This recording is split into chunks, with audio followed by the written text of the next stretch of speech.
What if I told you that building a £1 million portfolio has like almost nothing to do with picking the right stocks? Right. It's actually kind of crazy to think about. Yeah, and it has absolutely everything to do with what you choose to do when your best assets actually start winning. Exactly. Which goes against basically everything we're taught. It really does. I mean, if you look at standard financial advice, you are constantly told to, take profits, right? Right. Lock in the gains. Yeah, rebalance by selling off your top performers. But today, we are looking at a strategy that explicitly forbids you from doing that. It is a massive departure from the hyperactive trading culture we see today. Oh, for sure. Because that compulsion to tinker, to constantly prune your portfolio, to lock in gains, that is arguably the single biggest destroyer of long-term wealth. Well, welcome to this deep dive. Today, we are exploring a highly pragmatic, deeply structural approach to wealth building. Yes. And this is all outlined in Chapter 10 of Gregory Scola's audiobook, The Leaking Pound: How to Build Your Wealth and the Mystery of Money That Quietly Disappears. A great title, by the way. It really is. So we're serving as your financial analyst today. We're looking specifically at Scola's £1,000 a month investment blueprint. Right. And just to touch on that title, The Leaking Pound, it refers to the silent structural erosion of purchasing power. Inflation, Yeah. basically. Exactly. Anyone paying attention to macroeconomic trends knows inflation isn't just a temporary glitch, right? It's a persistent leak in the fiat system. Right. And Scola's framework is basically an architectural defense against that exact reality. Okay, let's unpack this. Because before we get into the psychology of long-term compounding, we really need to look at the actual mechanics of his allocation. Yeah, the ingredients. Right, he uses a 9-pie structure for his monthly £1,000 investment. But looking at the breakdown, he doesn't just split this evenly across the board. No, not at all. It's divided into what looks like 3 distinct engines, right? Growth, defense, and then some highly specialized shock absorbers. That is definitely the best way to conceptualize it. Yeah. So walk us through that first one, the growth engine. Sure. So if we look at growth, Scola allocates £420 out of the 1,000 directly to global equities, Okay, so that's the biggest chunk. by far.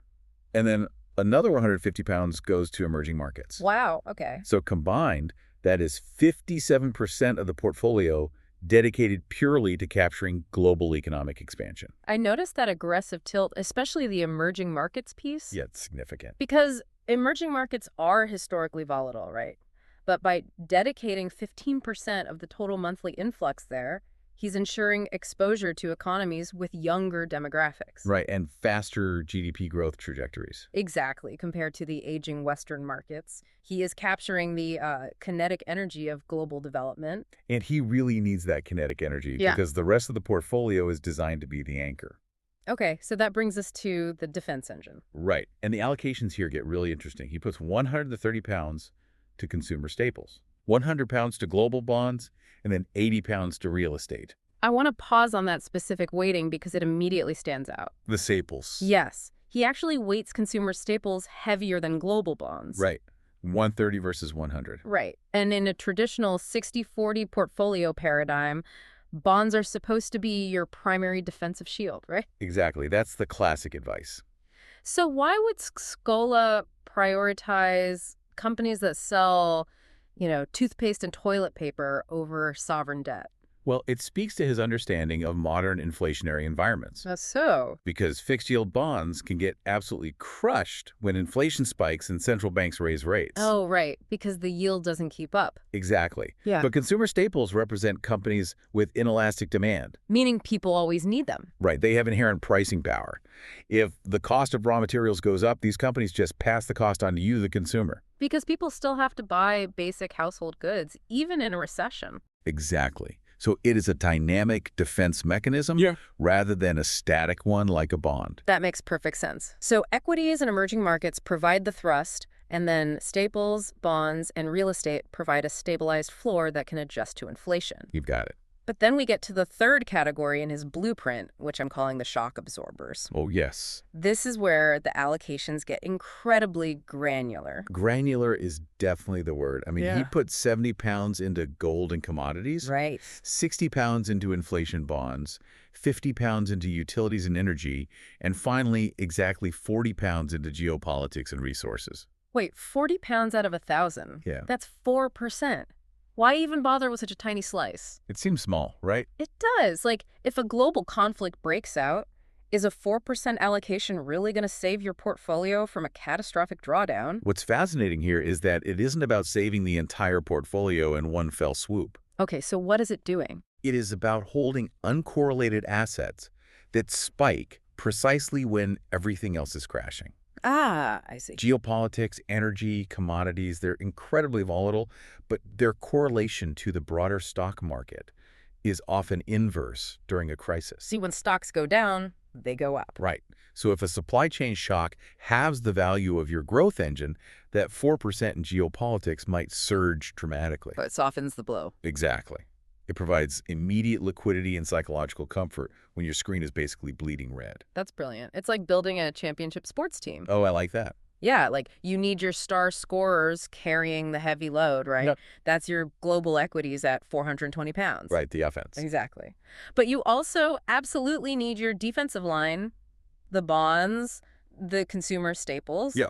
And then you have these highly specialized utility players like geopolitics and commodities to just make sure you don't lose the game when the market conditions totally flip. That is a perfect analogy. We are building a closed-loop ecosystem. You have your high volatility growth assets providing the long-term energy, your defensive assets providing structural stability, and your shock absorbers acting as a hedge. Against unpredictable black swan events. Exactly. But, architecture is static and financial markets are dynamic. Which brings us to the absolute hardest part of portfolio management. Yes, the maintenance. Right, because we've drafted this perfect 9-pie team down to the exact 40 pounds. Yep.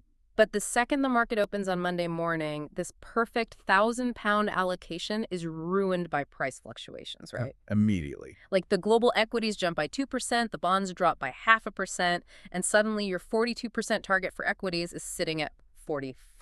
Right. It drifts. So how does Scola keep this intricate machine from falling apart over a 30-year timeline? This is where Scola introduces his absolute refusal to engage in traditional rebalancing. Okay, explain that. Well, conventional modern portfolio theory dictates at the end of the year you sell off your overperforming assets. Right, you trim the fat off that 45% equity slice. Exactly. And you use the proceeds to buy the underperforming assets, bringing everything back to the target percentages. Wait, aren't we traditionally taught to take profits when an asset does exceptionally well? We are. Like, why would we just leave the winner alone and feed the losers? It feels incredibly responsible, almost prudent to sell high and buy low. If we connect this to the bigger picture, it feels prudent until you run the actual mathematical drag of capital gains tax and transaction friction. Over 3 decades. Exactly. Scola operates on a strict no-sell rule under normal market conditions Wow. because he understands that selling off your winners actively decapitates your compounding curve. I really want to dig into the math of that decapitation because it is crucial for people to grasp. It is. Let's say your equities had an unbelievable year and grew by 20%. Okay. If you sell that excess growth to rebalance, you aren't just moving money from one bucket to another. No, you're not. In many jurisdictions, you are triggering a capital gains tax event. You are slicing 15 or 20% right off the top and handing it straight to the government. Right. You are permanently removing that capital from your growth engine. It's gone forever. Gone. Every dollar you pay in taxes or fees during a rebalance is a dollar that cannot compound for the next 29 years. Which is huge. It's staggering. Over a long enough timeline, the opportunity cost of that prematurely sold dollar is massive. You are destroying millions in potential future wealth just to make your spreadsheet perfectly match your target allocation. That is painful to think about. Very. So if we absolutely refuse to sell the winners, how do we stop the portfolio from eventually becoming 90% equities and just completely losing its defensive structure? Redirect the flow of the new water. Okay. Scola's mechanism is to use his fresh monthly contributions, that new 1,000 pounds, to naturally restore the balance. Oh, I see. So if equities have ballooned to 45%, he simply starves them of new capital for a few months. He takes that month's entire 1,000 pounds and forces it into the lagging pies, maybe the gold or the bonds or the staples. Until the overall percentages drift back to their targets. That is so smart. It is. He feeds the starting assets with new cash. It's a brilliant low-stress mechanism. And it automates the golden rule of investing, right? Buy low. Yes. You are mathematically forced to purchase more of the underperforming assets when their prices are relatively cheap, without ever having to time the market. or pay a penalty for selling your winners. It essentially takes the excess kinetic energy of the stock market's volatility and bleeds it off into the defensive assets entirely through the redirection of your monthly deposit. That's a great way to put it. You never interrupt the compounding of the assets that are working. You just let them run. But letting them run requires a level of emotional detachment that most retail investors simply do not possess. That is the hard truth. It is. The entire reason this closed-loop, self-correcting system exists is to help you survive the absolute psychological brutality of the first decade of investing. Let's transition into that, actually, because the sources dedicate a significant amount of time to the timeline of compounding. They do, yeah. And the entire reason we are so incredibly strict about not selling is because of this fundamental math. Which is an absolute test of patience. Seriously. Scola uses a projected model assuming a 6 to 7% average annual return. Noting, of course, that markets fluctuate and returns are never guaranteed. Right. But he uses this model to illustrate the agonizing reality of the early years. He breaks the 30-year wealth-building journey into 3 distinct eras. Okay. And understanding these eras is paramount to not abandoning the strategy prematurely. So let's look at era 1. This is what I would call the manual labor phase. Years 0 through 5. Right. You are dutifully putting your £1,000 in every single month. You are making sacrifices. Big ones. You aren't upgrading your car. You aren't taking the lavish vacation. And the market rewards you with almost nothing. It's depressing. In those first few years, virtually all the growth in your portfolio is just your own deposited cash. The interest earned is a tiny fraction of your total balance. It's the illusion of zero progress. Like, if you put in £12,000 over a year and the value only grows to maybe 12,400 or 500. Barely a blip. Exactly. It is incredibly tempting to look at that tiny growth, compare it to the lifestyle sacrifices you made, and conclude that the stock market is a scam. And that is precisely when the majority of investors capitulate. They just give up. Yep. They sell their holdings to buy a depreciating asset, or they pivot into highly speculative, risky trading to try and accelerate the returns. They break the compounding chain. Because they don't understand that era 1 is merely the foundational phase. It is about mass accumulation, not yield. Right. But if you survive the psychological grind of era 1, you eventually cross into era 2. Which is roughly years 5 through 15. Yes. This is the inflection point. In era 2, the portfolio finally starts pulling its own weight. I love the way we can visualize this. Oh. Yeah, so instead of the cliche snowball rolling down a hill, let's think of this portfolio as pushing a heavy snowball up a long, gentle hill. Okay, I'm with you. In era 1, for the first 15 years, really, the growth is driven purely by your own sweat and contributions. You're manually pushing the snowball. Yes, exactly. But once you finally crest the hill at year 15, the snowball starts rolling down the other side. Gathering massive amounts of snow entirely on its own. Right. There is a specific magical month in era 2 where the returns generated by your existing portfolio actually exceed the £1,000 you contributed that month. Your money is officially working harder than you are. The snowball is rolling itself. That psychological flip is monumental. When you see your portfolio generate £1,500 of growth in a month, while you only deposited $1,000, the sacrifice suddenly feels entirely justified. The closed-loop ecosystem is functioning. And it only accelerates from there, which brings us to era 3. Year 15 and beyond. The mature phase. By the time you hit year 20, having invested £240,000 of your own money. Which is a lot of pushing. A lot of pushing. The portfolio's value has swelled to somewhere between £460,000 and £520,000. Wow. The market returns have entirely overtaken your lifelong contributions. Here's where it gets really interesting. Let's hear it. Look at year 30. According to Scola's timeline, your out-of-pocket investment over 3 decades is £360,000. Right. But the total value of the portfolio skyrockets to between £1 million and £1.25 million. It is nearly £700,000 of pure, invisible compounding magic. That is insane. In era 3, your manual contributions, that £1,000 a month, they become almost statistically irrelevant. Compared to the massive macroeconomic compounding of a £1 million base. Exactly. The snowball is so huge your little pushes don't even register anymore. You're just managing the ecosystem using the 9-pi blueprint to ensure you don't hit a tree. And that is the ultimate thesis of Scola's strategy. Right. The specific 9 pies, the aggressive allocation to global equities balanced by highly specialized shock absorbers, the strict refusal to sell your winners. None of these are get-rich-quick schemes. Not at all. They are structural mechanisms designed for one single purpose: to keep you in the game long enough to reach Era 3.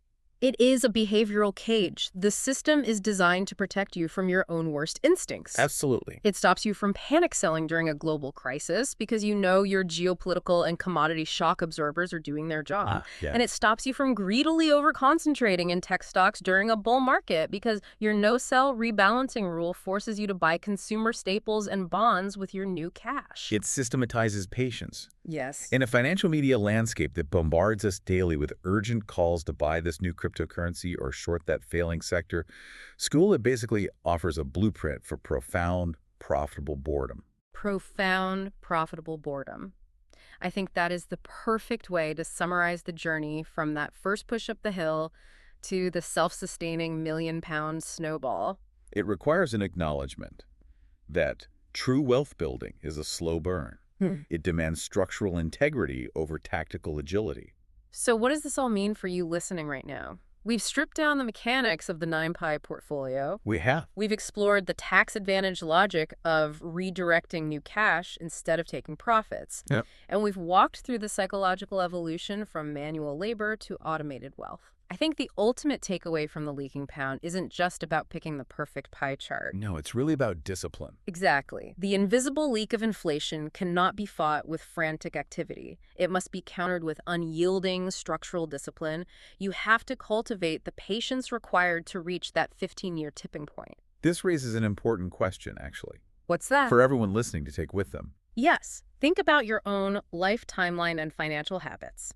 If the absolute hardest part of wealth building is simply outlasting the agonizingly slow push of those first 10 to 15 years, Right, Era 1. what unnecessary friction or distraction can you remove from your life today to ensure you never interrupt your own compounding snowball before it reaches the top of the hill? That's the real challenge. It is. Just keep pushing. We'll see you on the next deep dive.